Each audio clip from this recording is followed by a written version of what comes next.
మామనూరులో రాబోతున్నటువంటి కొత్త ఎయిర్పోర్ట్కి ఖచ్చితంగా రాణి రుద్రమదేవి గారి పేరు పెట్టాలని తెలంగాణ జాగృతి ఇదివరకు కూడా డిమాండ్ చేసింది. ఇప్పుడు మళ్ళీ డిమాండ్ చేస్తూ ఉన్నాం. ఎందుకంటే మన చారిత్రక వారసత్వాన్ని విస్మరించే విధంగా ఇప్పుడున్నటువంటి కాంగ్రెస్ పార్టీ పనిచేస్తూ ఉంది. అధికారంలోకి వచ్చిన వెంటనే మన అధికారిక రాష్ట్ర ఎంబ్లంలో నుంచి కాకతీయ తోరణాన్ని తొలగించేటటువంటి పని మొదట చేసింది.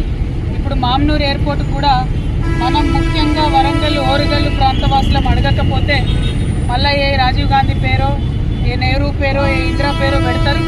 దానివల్ల మన జిల్లాల్లో ఉన్నటువంటి గొప్పతనం మనకున్నటువంటి వారసత్వ సంపద మరుగున పడే ప్రమాదం ఉంటుంది. కాబట్టి ఖచ్చితంగా మామనూరు ఎయిర్పోర్ట్కి రాణి రుద్రమదేవి గారి పేరు పెట్టాలని మేము డిమాండ్ చేస్తూ ఉన్నాం. వరంగల్ జిల్లా ప్రజలందరినీ కూడా కోరుకుంటున్నాం.